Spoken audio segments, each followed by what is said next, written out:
여러분 어제 6장 1절부터 좀 보신다면요. 좀 충격적인 또 다른 사건이 있었습니다. 뭐냐? 웃사라고 하는 사람이 죽었습니다.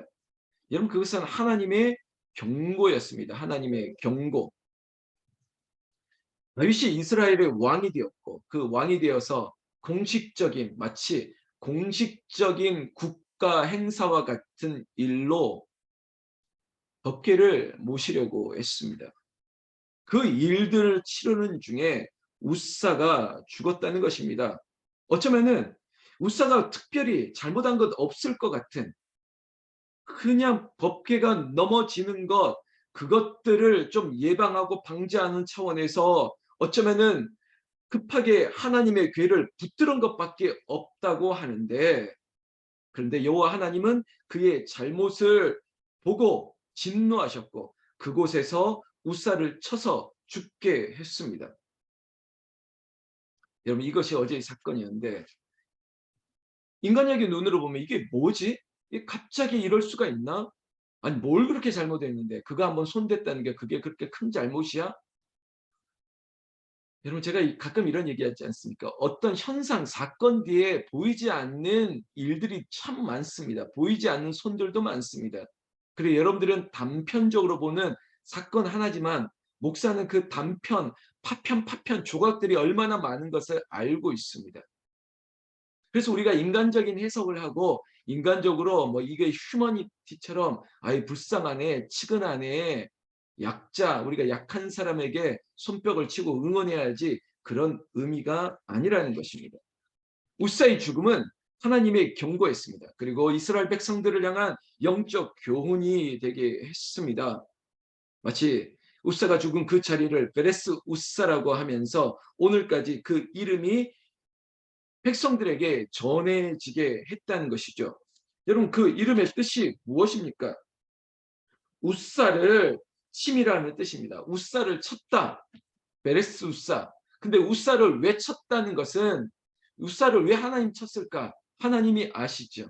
그것을 하나하나 설명하지 않더라도 영적 교훈을 통해 시간이 지나면 알게 되는 일인데, 그러면 하나님의 말씀, 하나님의 임재, 하나님을 거룩함을 나타내는 그 상징과 같은 예표와 같은 법궤, 그것들을 소중히 여겼느냐 그렇지 않았느냐는 누가 알겠습니까? 저는 두 가지로 얘기합니다. 하나님은 아시고요. 그리고 누구보다도 본인이 스스로 잘 알고 있습니다. 업신 여겼느냐 아니면 그것을 귀중하게 여겼느냐. 여러분 제가 이 말씀을 드리는 것은 오늘 본문과도 이어지기 때문입니다. 오늘 12절부터 이런 사건이 있습니다. 웃사가 죽은 걸 보고 야 법궤를 함부로 아무데나 두면 안 되겠다 싶어서 오벳 에돔이라고 하는 사람의 타작마당에 잠깐 이렇게 모셔두고 있었습니다. 그런데 그 기간 동안 여러분 그 기간 동안 어떤 일이 있었느냐? 여러분 어제 성경 말씀 보았지 않습니까? 그 궤가 그곳에 있는 동안 그 세월이 얼마였죠? 석 달이었습니다. 3개월. 그 베레스 웃사가 죽는 것을 통해서 야, 이 법궤를 함부로 대하면 안 되겠지 했던 두려움과 경외감의 시간으로 그 오벳 에돔의 집에 보관하는 세월이 3개월이라고요. 얼마나 큰 충격이었습니까? 함부로 가까이 할 수 없다라고 느껴졌을 시간인데, 그러면 여러분 오벳 에돔이라고 하는 당사자는 어떻겠습니까? 왜 두렵지 않았겠습니까? 그렇죠.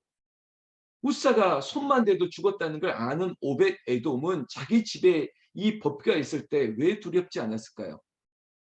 근데 여러분 오벳 에돔을 그의 심정을 우리는 알 수 없겠죠. 그러나 분명한 것은 결과로 말하는 것입니다. 마치 나무는 열매로 말하는 거예요. 보기에 잎이 무성한 게 좋은 게 아니라 예수님께서 열매 맺지 못하는 나무, 그냥 이파리만 무성하고 그냥 영양분만 뽑아내고 그런 거는 찍어 버리라고 했을 정도로. 근데 오베데돔은 석 달을 하나님의 궤를 모시는 동안 여호와께서 오베데돔과 그의 온 집에 복을 주셨다고 했습니다. 6장 11절 말씀이죠. 어쩌면은 억지로 진 십자가와 같은 구레네 시몬도 억지로 나에게 짊어져서 그것을 끌고 갔던 그 골고다 언덕의 그 시간이 구레네 시몬에게는 놀라운 은혜와 축복으로 남지 않았겠습니까? 그런 의미입니다. 원하든 원하지 않든 나에게 주어진 이 여호와의 궤가 우리 집안에 있는 동안 그의 집에 축복이 임했다는 것입니다. 저는 이 역시 앞서 말했던 것처럼 오벳 에돔의 삶을 우리는 잘 모르죠. 그러나 열매로 안다고요. 하나님이 하신 일이 아니, 하나님이 하신 일이죠. 그 집안을 축복하셨다는 것입니다.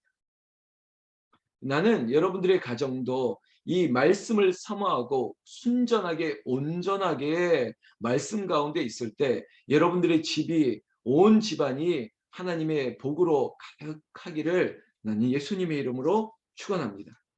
그때 소문이 났죠.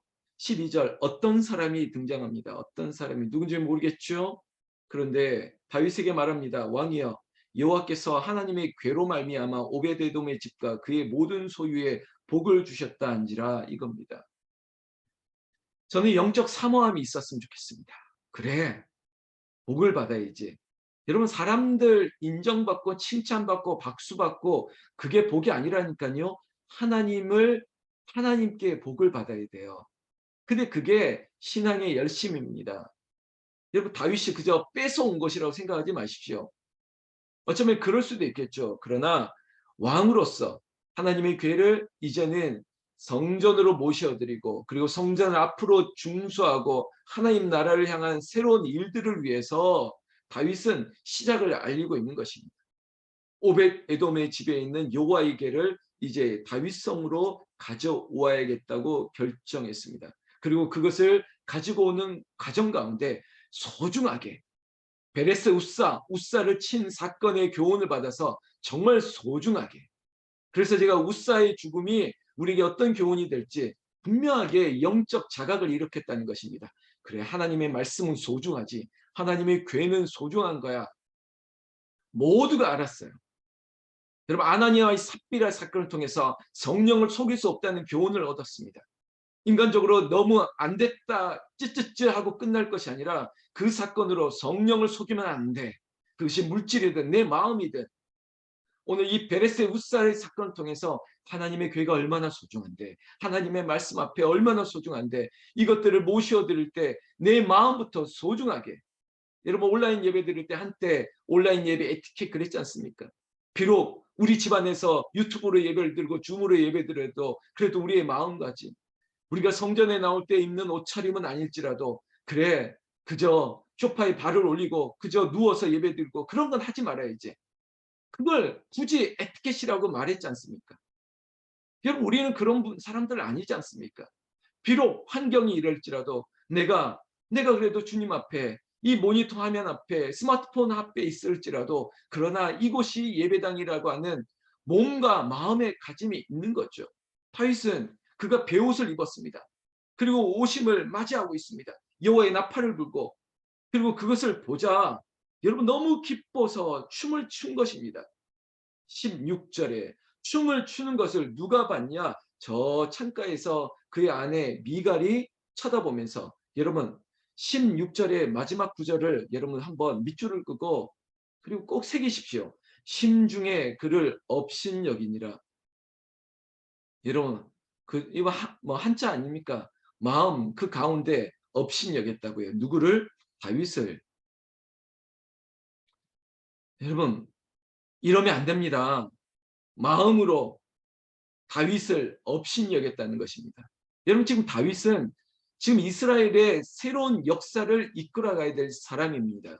그런데 그것이 인간적인 것을 또 뛰어넘어서 왕이라서가 아니라 하나님의 나라, 하나님이 다윗의 왕조를 일으키려고 하는 하나님 뜻이 이 사람에게 있었어요. 모자라도 부족해도 내 눈에는 만족함이 없어도 업신여기다니요. 여러분 하나님이 알까요? 모를까? 하나님이 알아요. 굳이 사람이 손을 안 대도 하나님이 아신다니까요. 17절부터 여호와의 궤를 이제 들어올 때 그가 화목제를 드리고 축복하고 뭐 이런 잔치를 다 벌였습니다. 그 축복하고 돌아오는 길에 성경 말씀 20절 사울의 딸 미갈이 나와서 다윗을 맞으며 이릅니다. 죄송합니다. 우리 어머님들, 아내분들은 그렇지 않은데 이미 뭐 하나님 앞에는 범죄한 것 있죠. 심중에 업신여겼지만. 그러면 그걸 또 꼭 입으로 얘기해야 됩니까? 되게 말이라는 게 그래서 말은요. 다 마음에서부터 생각에서부터 나오는 거예요. 그러면 좀 그걸 좀 입을 좀 닫고 있지. 또 그걸 꼭 말해야 됩니까?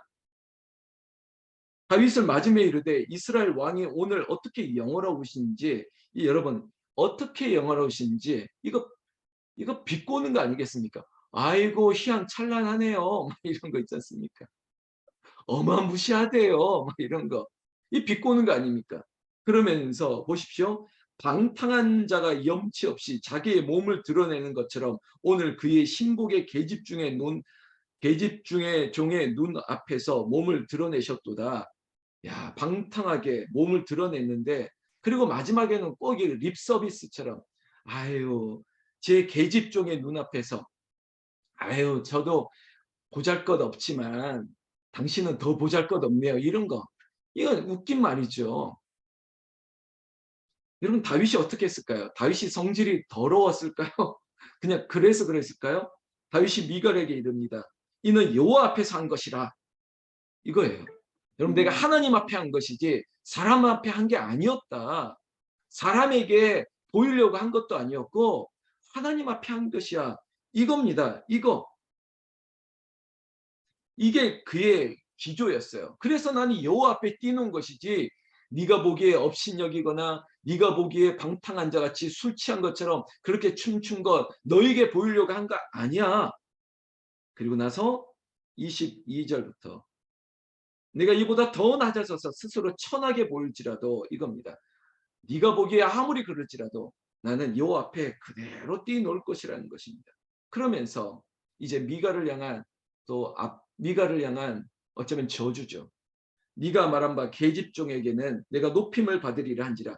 사실은 당연하죠. 다윗 왕으로서 그 권위와 그리고 그의 가장 당시에는 당연히 높임을 받죠. 그 다음이 중요합니다. 그러므로 사울의 딸 미갈이 죽는 날까지 그에게 자식이 없으니라.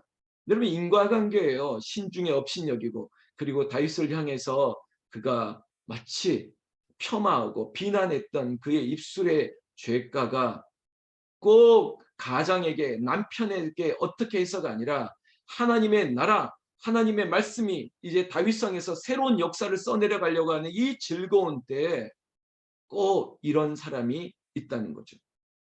근데 그의 결과는 뭡니까? 죽는 날까지 자식이 없었다 이거 아니겠습니까? 당시에 여인에게 자식이 없다. 여러분 그저 불임과 그냥 이꼴 보이는 걸로만 이꼴하지 마시고 영적으로 새로운 왕좌를 일으키고 앞으로 누구의 몸에서 또 누구의 자식이 이제 이스라엘의 다윗 왕을 이을 왕자가 누구에게 갈까? 이거 굉장히 중요한 역사가 시작되는데 이미 이 일을 통해서 미갈은 거기서 완전히 배제되게 되었습니다. 너무나 아픈 일이죠. 사랑하는 성도 여러분, 오늘 영적 교훈 우리가 좀 새겼으면 좋겠습니다. 함부로 업신여기거나 쉽게 판단하거나 정죄하는 일은 없는지 돌아봐야 됩니다. 내가 사람에 대해서 사람을 여러분 제가 얼마 전에 이런 말을 했습니다. 여호와 앞에는 전심으로 사람에게는 진심으로 대하자 이렇게 얘기했죠. 기억나십니까? 소나무 향기. 여호와 앞에는 전심으로 예배합시다. 사람에게는 진심으로 대합시다. 제가 이러면서 하나님의 은혜를 받은 게 있었거든요. 제가 그걸 글로 써서 소나무 향기에 나눠줬는데 야 이게 마치 제가 응답받은 것처럼 이번에 이 섬김의 날에 딱 갔는데 사랑의 교회 큰 표를 이걸 걸어놨더라고요. 이 행사 이틀 동안. 이겁니다. 사람에게는 진심으로 하나님께는 전심으로 제가 그걸 보고 얼마나 마음이 뿌듯했는지 야 이런 은혜와 감사를 받았던 제가 쓴 카피와 비슷한 문구를 정말로 대형 걸개에 딱 걸어놓은 것을 보고 맞다 하나님께는 전심으로 예배하고 사람에게는 진심으로 대하는 거예요.